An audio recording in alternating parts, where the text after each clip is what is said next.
India और America में recession बहुत ज़्यादा एक्सपेक्टेड है। तो मुझे बाय द टाइम क्लैरिटी होती जा रही है कि China will be the new super power आने वाले वक्त में जो है। सबसे बड़ी न्यूज, चाइना बोल रही है कि भारत ने चाइना को बीट कर दिया है। चाइनीज मीडिया में मैंने पहले कभी भी ये चीज नहीं सुनी है कि भारत की तारीफ की जाए। लीजिए, ये है Indian stock market is rated above Japan and China, यानी कि दुश्मन ने आपकी तारीफ करनी शुरू कर दी। इंडिया आने वाला फ्यूचर का बादशाह है और जीडीपी के लिहाज से, इकोनॉमी के लिहाज से बहुत ज्यादा वो तरक्की करने वाला है। एक दो चार फंड मैनेजर्स ने नहीं बोला, सभी ने बोला है कि they trust Indian stock market more than they trust Japan और even China. And good thing, वो अपना सारा पैसा इन मार्केट्स में से निकालकर भारत में शिफ्ट करने वाले हैं, हमारी स्टॉक मार्केट में वो शिफ्ट करने वाले हैं। भारत के साथ हमारा कंपैरिजन जरा भी नहीं बनता। नहीं बनता। भारत बहुत आगे हमसे। और भाई, अब तो अमेरिकन कंपनीज, जिसको डोनाल्ड ट्रंप ने बोल दिया कि तुम भारत में इन्वेस्ट मत करो, एप्पल ने अनाउंस कर दिया कि वो आईफोन की प्रोडक्शन को चाइना से शिफ्ट कर भारत लेकर आएगा। तो एक तरह से आपको लगता है कि ट्रम्प को ये अच्छा नहीं लगा और उन्होंने वापस एक तरह से आज एप्पल के सीईओ को वापस धमकी दे दी।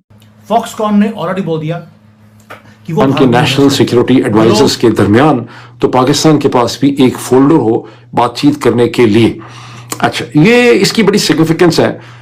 इसकी सिग्निफिकेंस ये है कि जब एनएसए की मीटिंग्स होंगी तो दोनों एनएसएस को अपनी अपनी जगह तो पता होगा। पाकिस्तान के एनएसए को अच्छी तरह से पता होगा कि पहलगाम हमने किया है, ये नहीं किया, ये किसने किया है। और हिंदुस्तान के एनएसए को भी पता होगा कि पहलगाम हमने किया है, ये पाकिस्तान ने किया है, ये कश्मीरियों ने किया है। इसी तरह जाफर एक्सप्रेस का भी अजीत डोवाल को पता होगा कि उसमें उनका हाथ है कि नहीं है, पाकिस्तानी साइड को भी पता होगा कि उनका हाथ है कि नहीं है।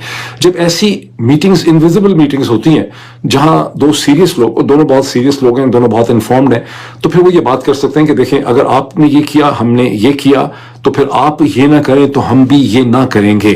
ठीक, अगर ऐसी सक्सेसफुल मीटिंग होती है, मैंने इसका कई दफा पहले भी इंडिकेट किया है कि ये एक अच्छी स्मार्ट इंटेलिजेंट मूव की गई है। जब डीजीआईएसआई को आपने जो कीमतें थी वो भी अद्वियात जो थी वो गायब हो गई थी, फिर ब्लैक में बिकना शुरू हो गई थी, और ये उस वक्त से अब तक हो रहा है। तो यानी कि उस वक्त तो करेंसी क्राइसिस नहीं था, तो उस वक्त तो कीमतें इतनी बढ़ गई थी, अब एक बार फिर कीमतें बढ़ेंगी, लोगों के लिए तो वैसे ही बहुत मुश्किल हो गया है। मार्केटिंग ज़खीरा अंदोज़ी ये अनफॉर्चुनेटली हमारी अगली रियलिटी है इस मुल्क की कि चीनी, रोटी, पानी, शुगर, हर चीज पे ज़खीरा अंदोज़ी होती है। जैसे ही शॉर्ट होता है माल, सप्लाई चेन हमारी जान डिस्टर्ब होती है, ये लोग इसका फायदा उठाते हैं। और अनफॉर्चुनेटली बड़ी नासूर चीज है जो हमारे मुआशरे में एग्जिस्ट करती है। तो डीपली देखें तो कोई भी सिंसियर नहीं है। जितने पॉलिटिशियन आते हैं वो सारे अपना मफाद निकालते हैं और निकल जाते हैं। बिल्कुल पढ़ने की ज़रूरत है, ये बैड लक है, हम पढ़ भी नहीं सके, हमें किसी ने बताया भी नहीं है, ना हमारे पॉलिटिशियन ने बताया, ना हम इतनी अवेयरनेस रखते हैं लोग, ना हमें है। इसके सिग्नेचर भी है इस पे, पाकिस्तान ये चीज़ एक्सेप्ट भी की है। तो बस ये पता ही मिलना हमें नहीं मिलना, ये भी हमारे पास रहना ये नहीं, लेकिन जो चीज़ है उसको बेहतर करना चाहिए।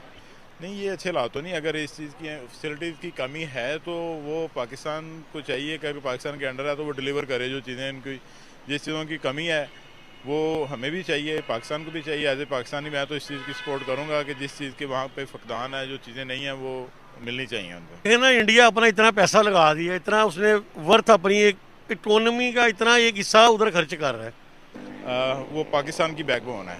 चले, मैं कोशिश करूंगा अगर जो मेरे में कमी मैं पढ़ लेता हूँ नेक्स्ट टाइम। एग्जैक्ट ये फिगर नहीं पता, लेकिन मुझे काफ़ी दोस्त इस पंजाब में मिले हैं कश्मीरी ओरिजिन के, जो कहते हैं वहाँ पे स्टडी सिस्टम इतना अच्छा नहीं है जितना कि पंजाब में है। हालांकि जो कश्मीरी हमारे पास है, जो मतलब हमारे अंडर है, हम उन्हें खुश करें।